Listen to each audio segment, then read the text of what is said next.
All right, the finest story in the world, uh, Rudyard Kipling.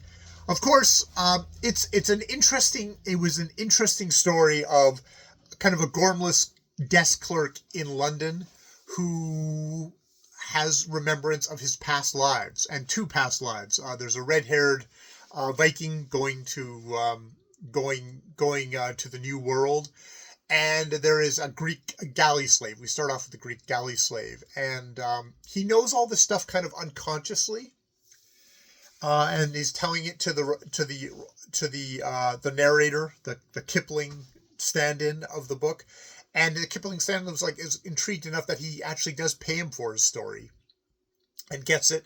Charlie is a big fan of modern poetry, and he jams it into his own work. And whenever he's conscious, his writing, his poetry is just Drek. But when he can get him kind of in the unconscious, kind of recalling all this stuff state, he's got this kind of interesting story with vital details that really interests the author, the narrator of the story. But he talks to Grish Chunder. What the hell is his name?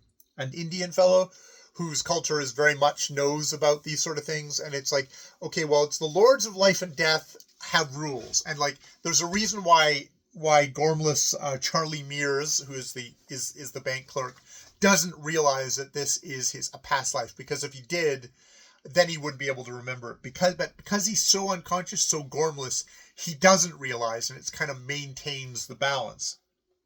But as Grish Chunder warns, it's because he hasn't known the love of a woman yet. As soon as he falls in love, that will basically corrupt him, and he'll forget all about this. If his love of money doesn't already corrupt him and get it. And indeed, he's demanding more and more of the profits, the potential profits of this as they go on. Because, as the narrator says, it's well, at this point, it doesn't have quite enough detail. He's having a hard time steering Charlie. It doesn't have quite enough detail for it to become amazing work. At this point, it just sounds like something well, if I'd done enough research and I kind of made up a couple of things, I could have done it. But he has one final kind of night of kind of telling this tale over a dying fire about the Viking and following this red-headed barbarian in the New World, more colonial conquest. But that's a swan song, because when he comes back, he's all in love with a woman. And her, even as described her even as Adam must have described to a newly named beast in the glory and tenderness and beauty of Eve. So it's like, yeah, this is the Eve, and by implication, the snake in the garden that ruins everything and ruins the guy for the purposes of the narrator.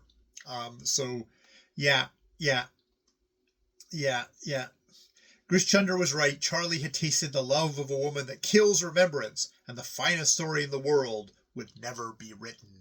Bum, bum, bum. So, thank goodness Kipling pulls it out in the end with some good sexism of the love of a woman, of a, what is it? He's a tobacconist daughter with a weakness or pretty dress, who had already told him 4 or 5 times that she had never been kissed by a man before, which I assume is just a way of saying, yeah, she's a complete slut and has slept around with a whole bunch of guys.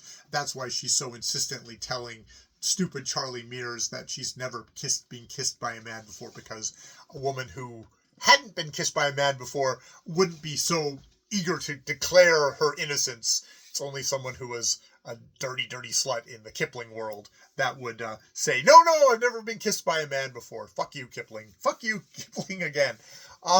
But this was more pleasurable of a story up until that point of the whole thing of this is genre Kipling. And I enjoy genre Kipling.